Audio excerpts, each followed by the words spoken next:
Mate, can we find that clip then of that 127 foot? Will it be on YouTube? Yeah, mate, I think it'll be in one of my old highlight reels. So I think it might even be that one you're on right there. I just love that. Just look at that.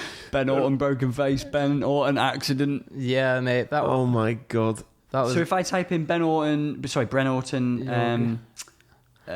so it's Big Banana Falls. Big Yeah, Banana that is. Falls. Yeah. Is that the name of the? Yeah, dude, in Mexico.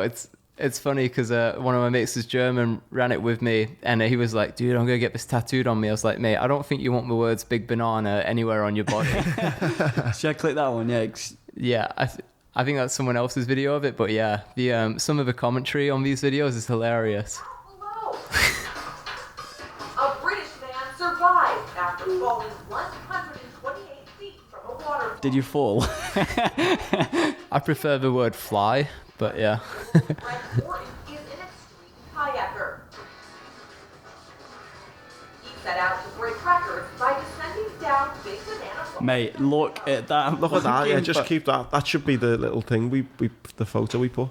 So you went out there specifically for this Big Banana Falls. Yeah, mate, it's a bit of a wild story. So like, me and my mate had gone to Pakistan, and we were talking about like the last trip of the year that we could squeeze in. And we hadn't done that much waterfall kayaking that year. You know, we'd had some good stuff in the spring, but then it sort of filtered off with like racing and big water and not that many waterfalls. And we were like, mate, we're going to go to Mexico. We're going to go drop this thing. So, I mean, we were skint at that point because Pakistan was so expensive for us with all the permits and you have to have a tour guide there legally and a bunch of other stuff. It's just an expensive trip. So we flew to Mexico. The flight was £825. I had 900 quid in my bank account. And I got charged 50 quid to put the kayak on the plane. So I literally had nothing, like barely enough to make it to the place to go kayaking in, like the taxi ride. And we went, and it wasn't high enough, like there wasn't enough water going down it to make it like a viable, safe descent. And then a few days in, it rains and the river comes up, so it is high enough to do.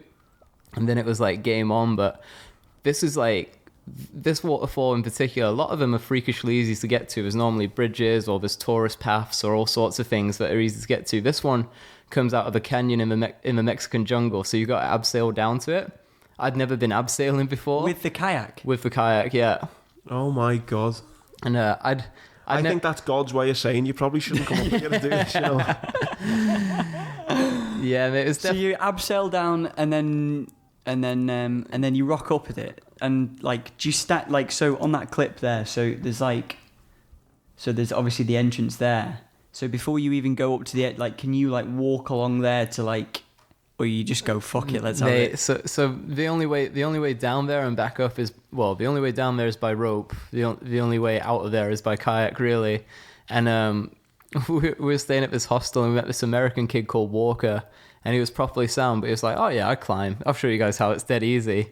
And Walker smoked a lot of weed.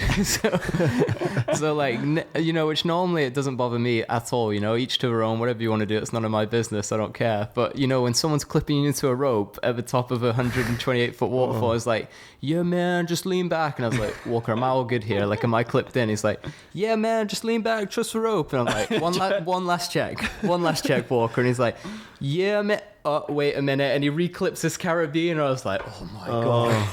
Can't believe we're going for this. So yeah, we abseiled down and grabbed a look at it. And then basically if you have the equipment, reascending up the rope is pretty easy to do. It takes a while, a little bit of effort, but you can do it. We didn't have that.